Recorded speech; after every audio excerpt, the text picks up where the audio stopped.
Excellencies and Chiefs of Navy from across the globe, heads of delegations, flag officers, commanding officers, distinguished delegates, ILOs and Foreign Service attaches, officers, distinguished guests, members of the media, ladies and gentlemen, namaskar, and a very good morning to you all. On behalf of Admiral R. Hari Kumar, the Chief of Naval Staff, it is indeed my honor and privilege to extend a very warm welcome to you all who have joined us today from across the world to participate in the International Maritime Seminar as part of Milan 22.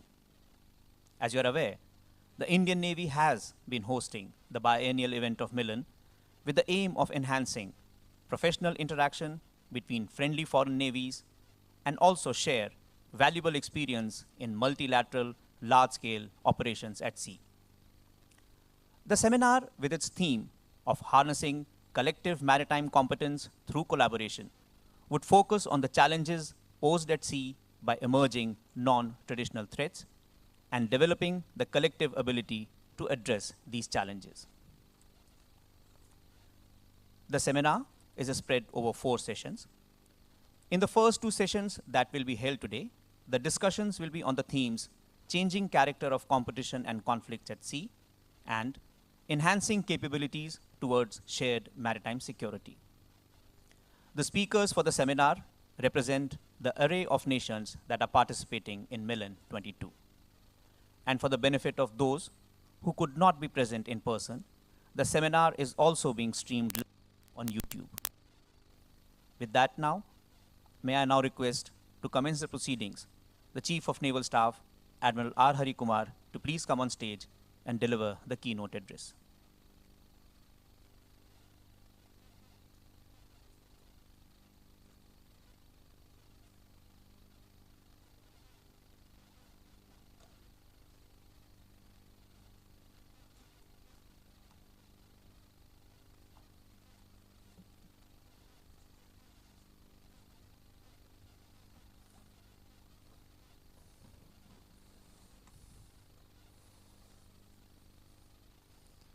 Heads of navies, heads of maritime security agencies, ambassadors, high commissioners, senior delegates from our friendly foreign countries, CNC East, National Maritime Security Coordinator, distinguished dignitaries, flag officers, veteran officers, commanding officers, delegates, fellow seafarers, ladies and gentlemen. Good morning to all of you. And at the outset, I would like to express my gratitude to all of you for participating in the International Maritime Seminar of Milan 22 and for sharing your time, insights, and ideas. Maritime outreach and cooperation are key enablers for like-minded nations to work together with common purpose towards collective growth and prosperity. The presence of so many friends and partners here today is indicative of our united recognition of the importance of maritime relationships, and these in turn are enabled and driven by constructive conversations and engagements.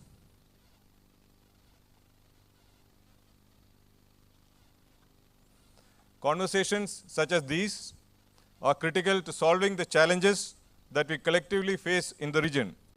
And I feel there is no better place at this moment than Visakhapatnam to do this. Visakhapatnam is a fascinating confluence of culture, cuisine, and coastline, and we are adding conversation to this mix.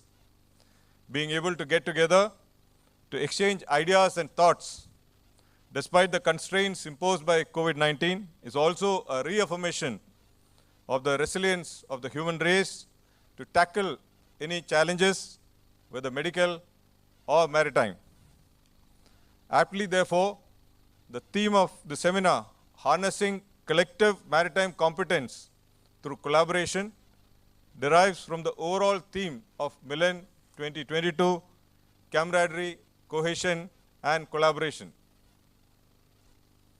It is said that while land borders may divide, the seas unite. Being the global commons, there is a natural tendency in the maritime domain for nations to engage and collaborate. With the seas being the lifelines of global trade and prosperity, most nations have a core interest in keeping these commons free for commerce.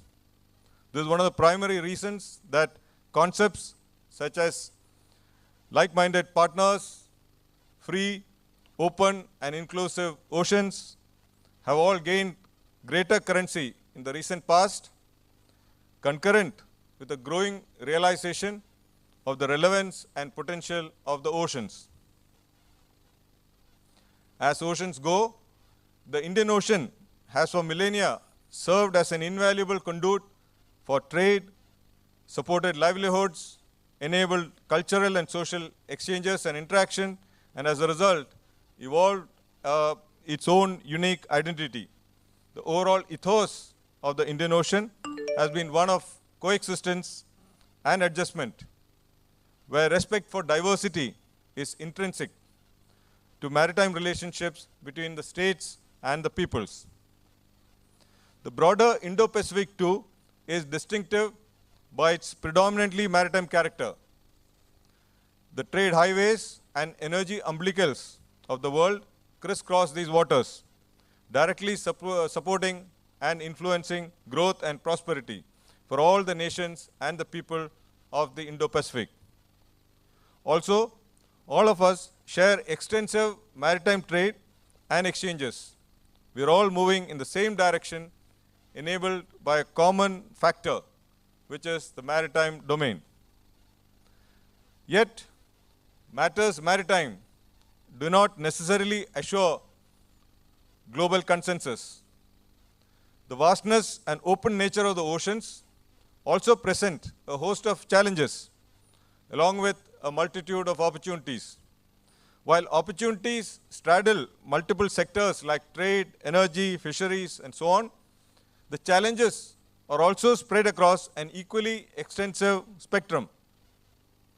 Many of these manifest as threats which are transnational and thus simultaneously affect all of us. However, at the same time, given that resources will never be adequate, it is virtually impossible for any one single nation to counter these challenges and ensure maritime security and stability by itself.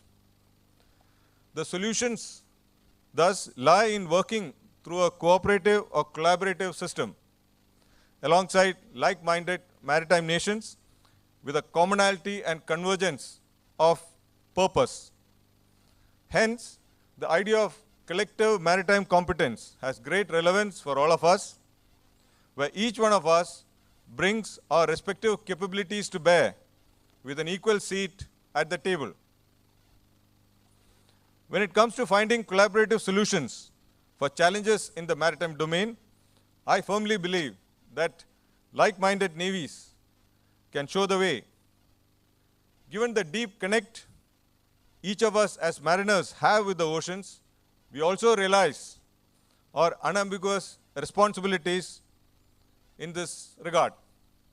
In recent years, there is increasing convergence on views regarding the fact that these responsibilities cannot be restricted to protecting our respective trade alone, but it needs to expand to all of us, becoming the collective fulcrum of a shared approach to tackle common challenges.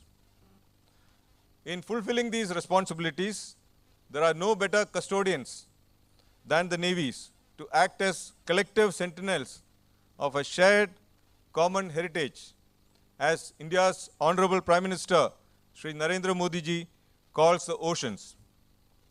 Navies are trained to operate in well-coordinated formations, follow accepted international rules, and share large, similar vocabulary, ethos, and traditions.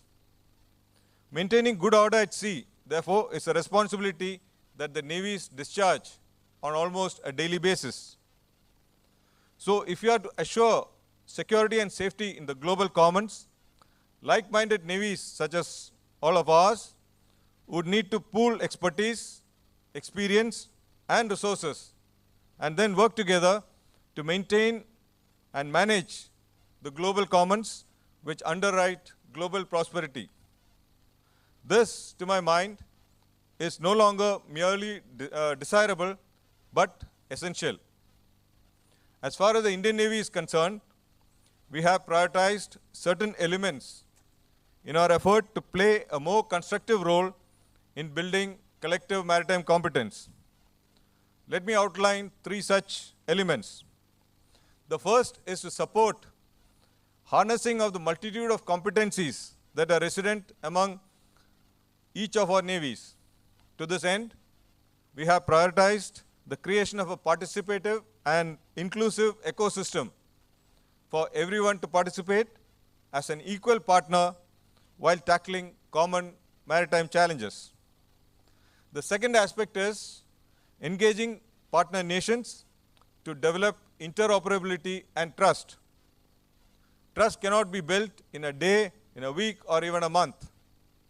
We understand that building trust requires sustained and continuous engagement between friends.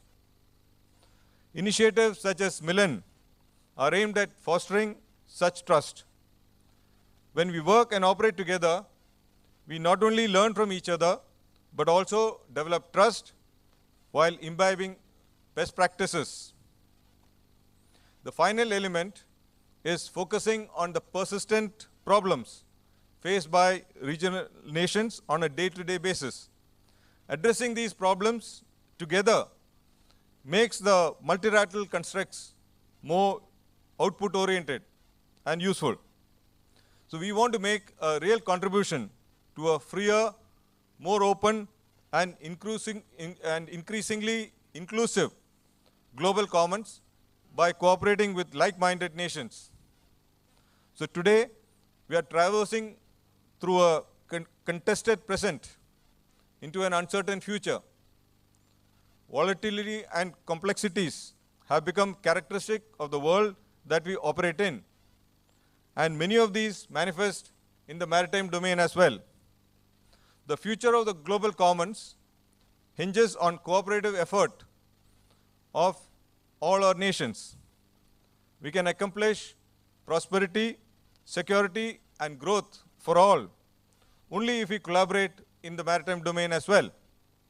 This collaboration must be evolved through mutual understanding and respect. And I firmly believe that maritime nations are necessarily a maritime community, and oceans are our common heritage as well as destiny. In this endeavor, our navies and maritime security forces have a key role to play, being the primary manifestation of our respective nations' maritime power, and therefore it's a mandate to ensure safety, security, and stability at sea. I would like to conclude by quoting from a book authored by India's Honorable External Affairs Minister, Dr. S. Jaishankar, titled The India Way, where he says, and I quote, "Navies working together in pursuit of shared goals have a stabilizing impact," unquote. This also aptly summarizes the spirit of Milan 2022 as well as this seminar. The Honorable External Affairs Minister, Shri Dr. S. Jaishankar, has conveyed his deep regrets at not being able to participate in the seminar due to urgent, unavoidable commitments. He conveys his best wishes to each and every one of you present here today. I'm sure that this seminar will be of immense value to all participants and the audience alike, and will provide avenues for furthering maritime cooperation. I'm indeed looking forward to hearing your views and ideas during the seminar. Thank you. Jai Hind.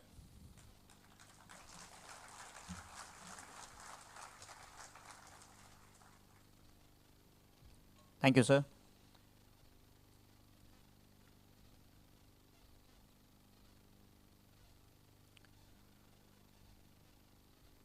that, ladies and gentlemen, the stage is now set for the commencement of today's deliberations.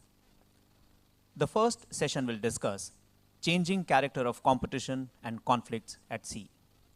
May I request the session chair, Vice Admiral G. Ashok Kumar retired, the National Maritime Security Coordinator of India, and the speakers for this session, Admiral Samuel Papro, Vice Admiral Mike Noonan, Commodore Shaheen Rahman, and Admiral Yamamura Hiroshi to please come on the stage.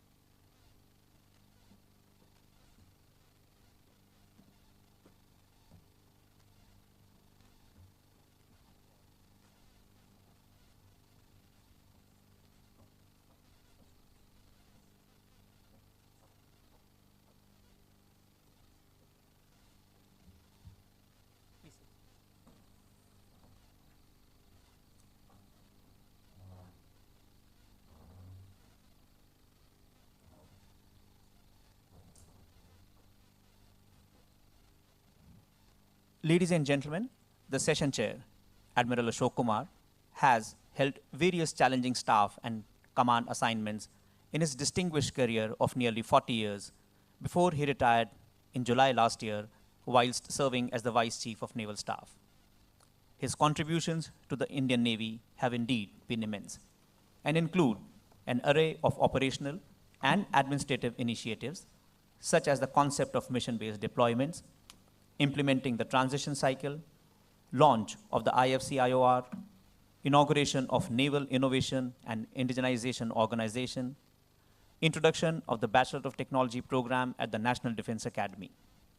The Admiral has recently been appointed as India's first National Maritime Security Coordinator. With that, I now request you, sir, to please take over and conduct the proceedings for the first session.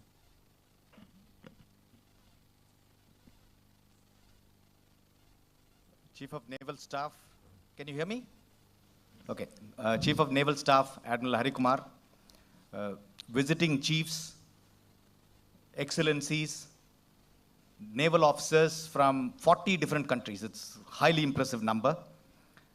Ladies and gentlemen, it's a pleasure for me to be chairing the first session, which is changing character of competition and conflict at sea. If you actually look at this topic, it's a very interesting one, because these two words, competition and conflict, actually end up covering a wide array of activities that we routinely do, both during peace and in war.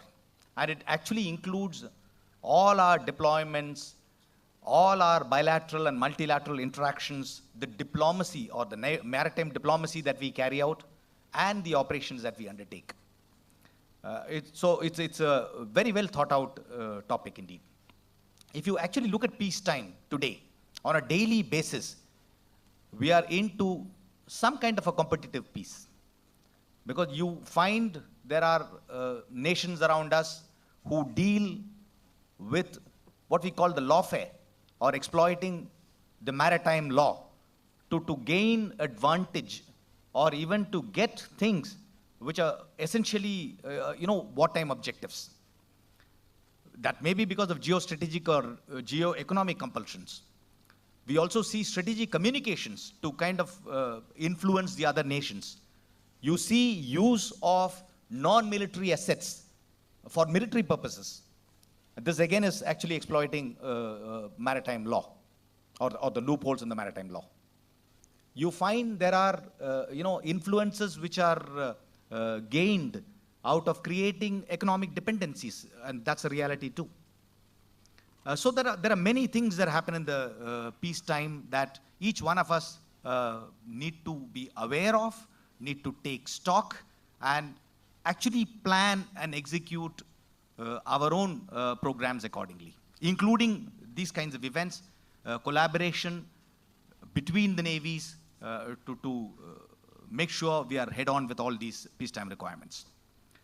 When you come to conflict, you find that change is one definite constant.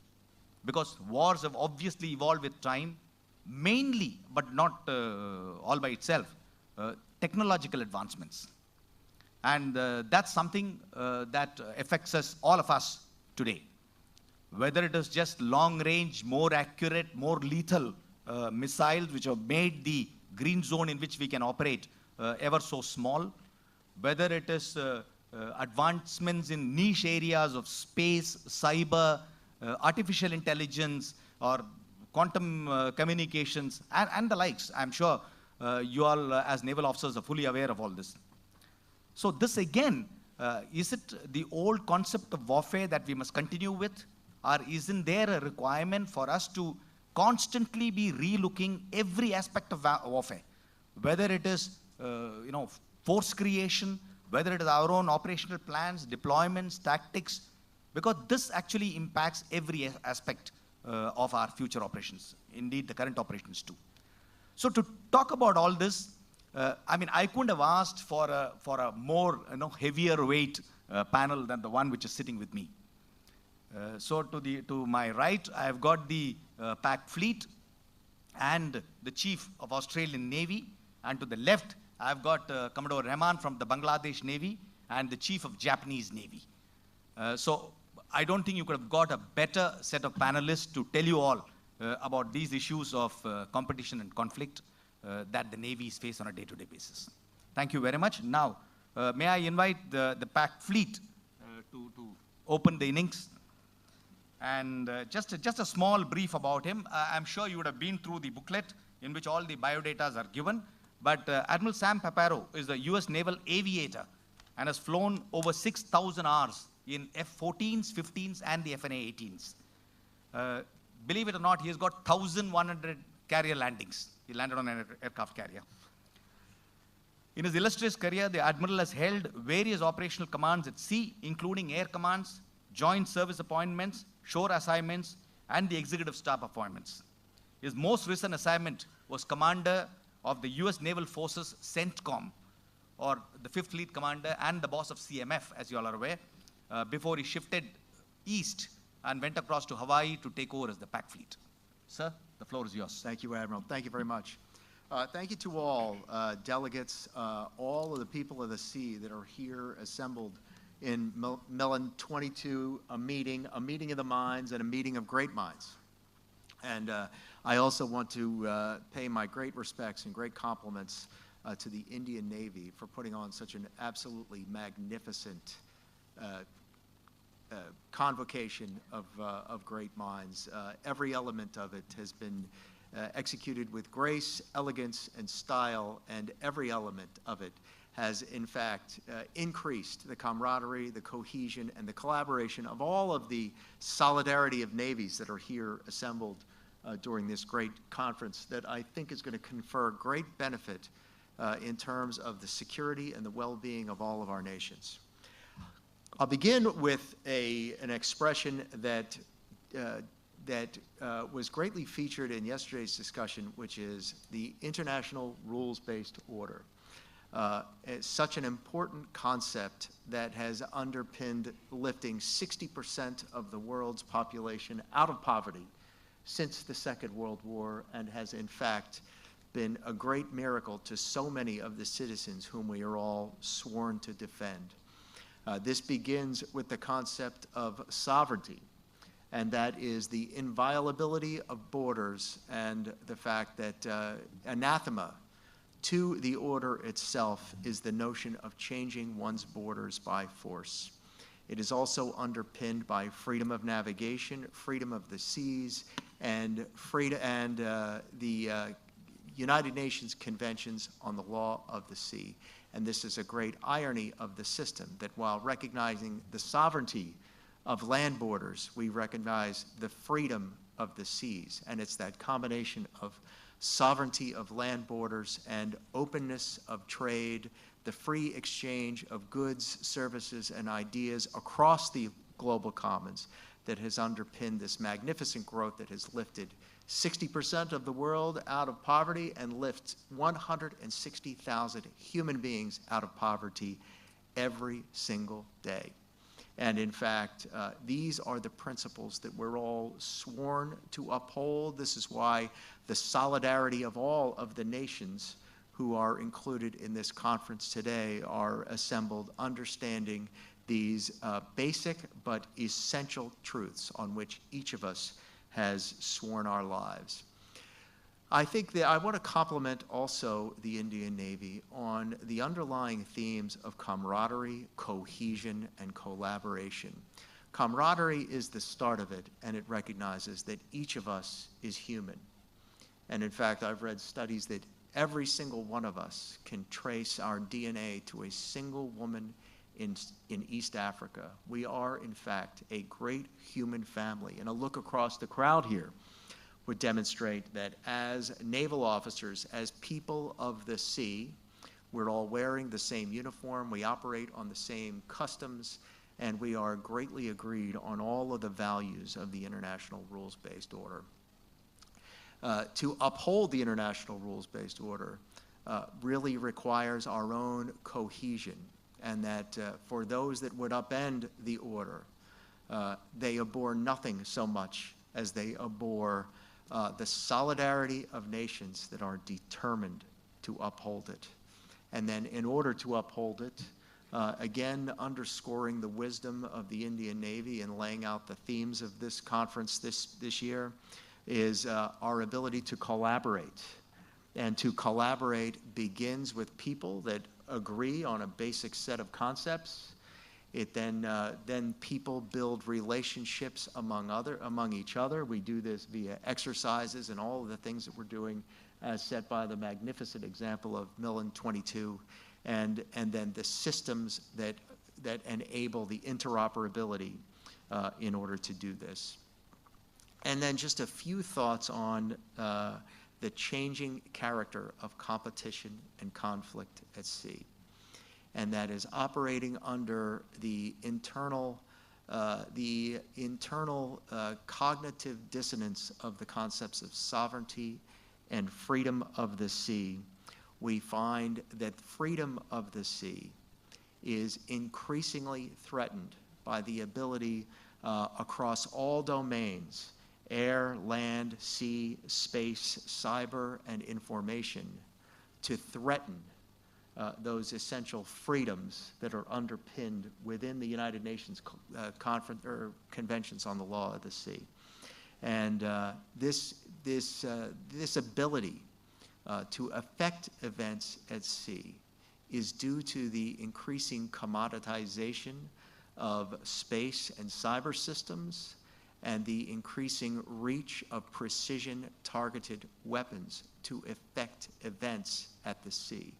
And that, when combined with gray zone operations, that temptation on the part of an actor to execute operations that, with the threat or the use of force, but without incurring the risk of armed, declared uniform force, would potentially enable a malign actor to upend this international rules-based order that is so essential to the security, to the freedom, and to the well-being of all of the citizens whom we all represent while wearing these common uniforms.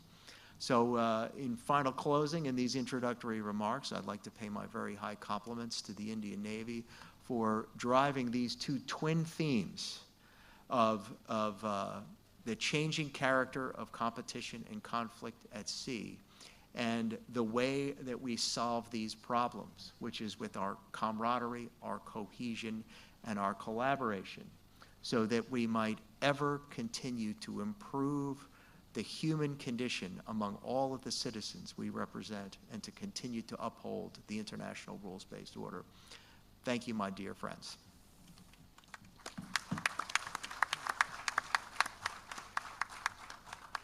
Thank you, Admiral. Next, we have Vice Admiral Michael Noonan.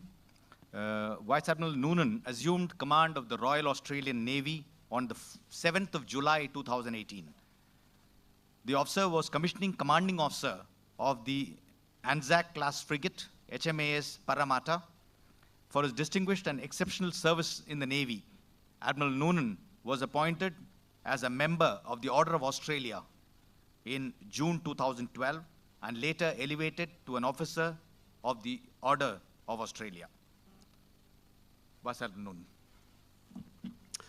Thanks very much, Admiral Kumar. To my dear friend Admiral Hari Kumar, ambassadors, high commissioners, distinguished guests and fellow mariners, thank you very much for the opportunity to not just be here at Exercise Milan 2022, which we have all eagerly awaited for a number of years now, but to be part of this seminar this morning. It's indeed humbling that against the backdrop of what has been a tremendously challenging period over the last 2 years, that under Admiral Kumar's leadership and the facilitation of the tremendous women of the Indian Navy, that you've been able to bring ships and people and mariners from 40 countries together this week. It's a tremendous achievement, and I congratulate you most sincerely. I'd like to share some thoughts this morning along the theme of changing character of competition and conflict at sea from an Australian perspective, and particularly from an Australian naval perspective. A century ago, Alfred Taya Mahan wrote, "Men who deliberately postpone the formation of opinion until the day of action, who expect from the moment of inspiration the results commonly obtained only from study and reflection, who hope for victory, are guilty of yet a greater folly, for they disregard all the past experiences of our race." For almost 50 years after World War II, competition and conflict at sea were framed by the dynamics and the characteristics of the Cold War. By competition between two major world powers and their allies, with the fundamental tension of the knowledge that any mishap or miscalculation may trigger mutually assured global destruction. Since the 1990s, however, that dynamic has changed. The breakup of the former Soviet Union and the loss of many of its allies saw the United States emerge as the one global superpower with an unrivaled economic and military superiority across the world's oceans, and the ability to pursue its national interests largely unimpeded. More recently, that paradigm too has begun to change. The emergence of China as a global economic and military power, keen to exercise its influence across the world and to take its position as a, if not the leading world power, has created an increasingly complex global security environment. An environment that ever more frequently is characterised by the overt challenges to the free and open international order, and by strategic competition between nations. This has brought with it a change in the dynamics of competition, if not yet conflict, at sea. The way this competition is prosecuted has also brought with it a change in the nature of the threats we face, a change that requires a fundamental rethink of the character of warfare and warfare at sea. China, of course, is not the only nation which has changed this dynamic.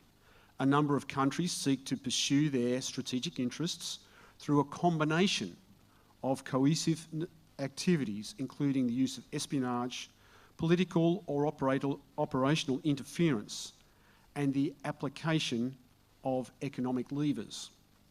Tensions over territorial claims and the establishment of new military facilities are rising and increasingly involve the use of military or paramilitary forces, including notably coercive paramilitary activities in the South China Sea. Grey zone activities are being adopted more frequently, integrated into statecraft, and applied in ways that challenge both national sovereignty and international habits of cooperation.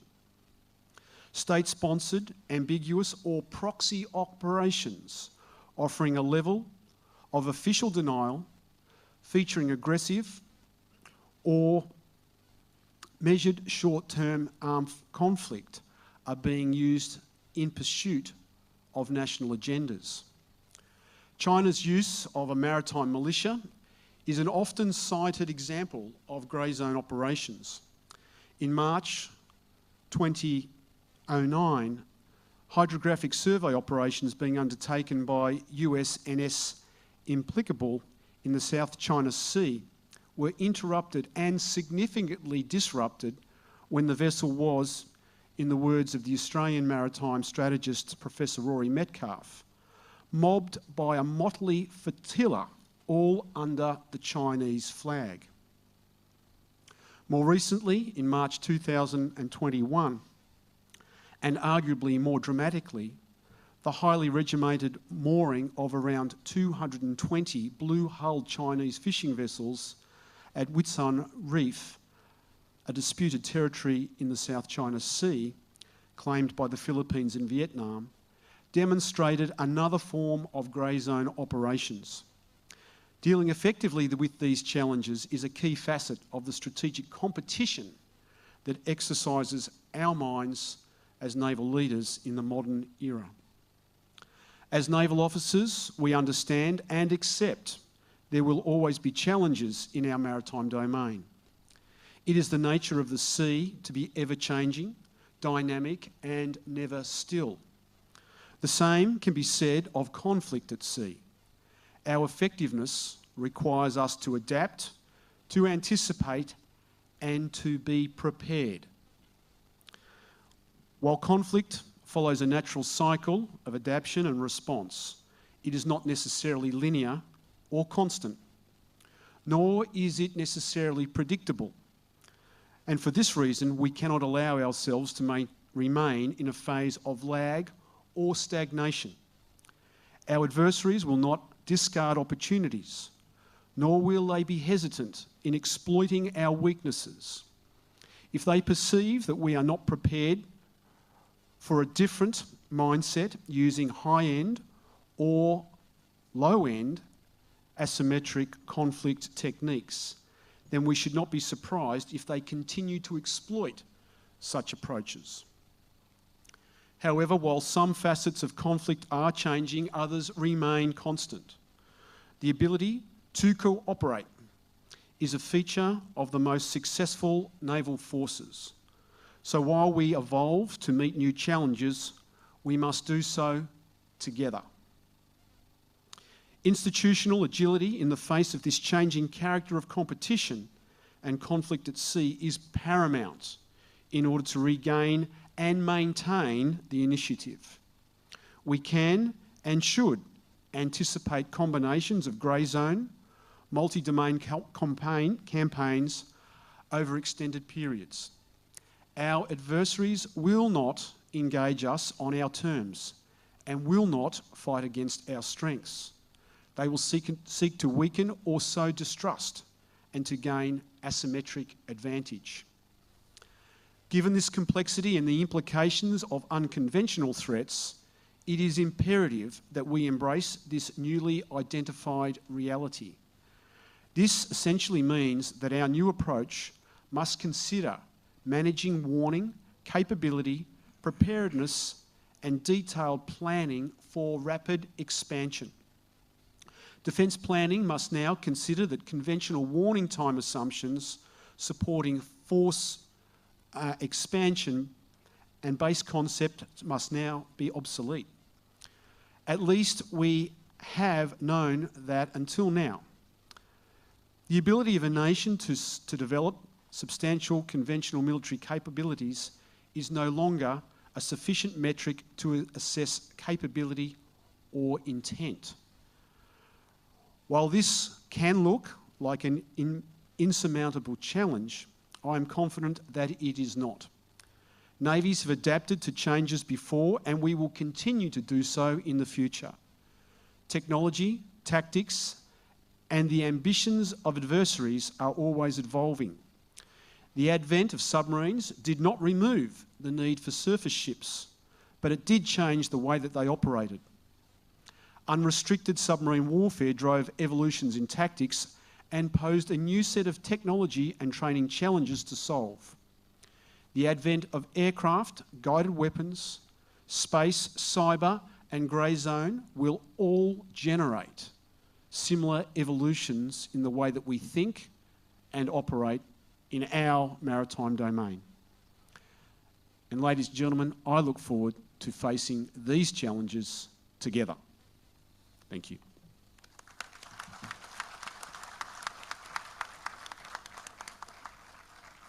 Thank you, Admiral. Next in the line, we've got Commodore Shaheen Rahman. He's from the Bangladesh Navy. He's a gunnery specialist, having done his long G from INS Dronacharya. So he shares that with our chief. He's also commanded various ships ranging from small patrol crafts to large frigates. He's also served as a UN staff officer at United Nations mission in Haiti and as the member of operations in Chittagong Port. The Commodore is presently appointed as the Commander Flotilla West. Shaheen, all yours. And in case you want, you can go across there.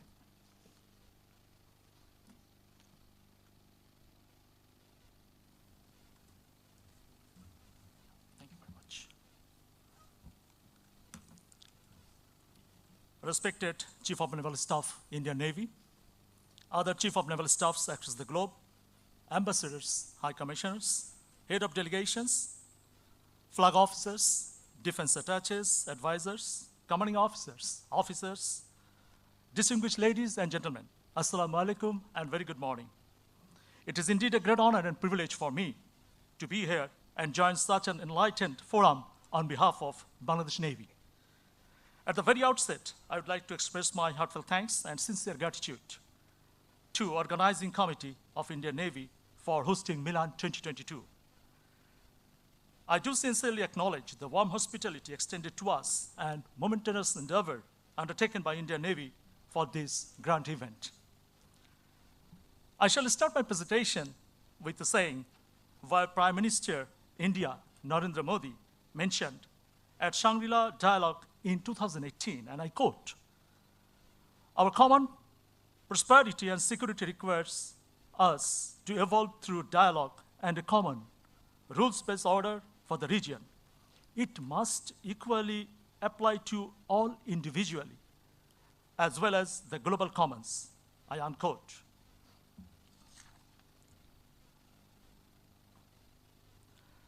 From the very beginning of the recorded history, peoples have sought to be powerful at sea. They could recognize that there was something uniquely cost-effective in the deep and the vast blue seas. Some tens to thousands of years ago, mankind began gathering food from the sea. Then the trading system started some 2,000 to 8,000 years ago in the Euphrates and the Nile areas. Gradually, it turned into a complex web of inter-regional, regional, and sub-regional system. For centuries, the vast sea was generally regarded as empty and open to all for trade and travel. Gradually, the idea to use the sea as a dominant evolved. As you all know, that through the Treaty of Tordesillas of 1494, the ocean of the world were divided into two, one half to Portugal and the other half to Spain. Through time, the history evolved, creating opportunities and conflicts, diverse facet and dimension. Hugo Grotius, a Dutch jurist and philosopher, expressed in his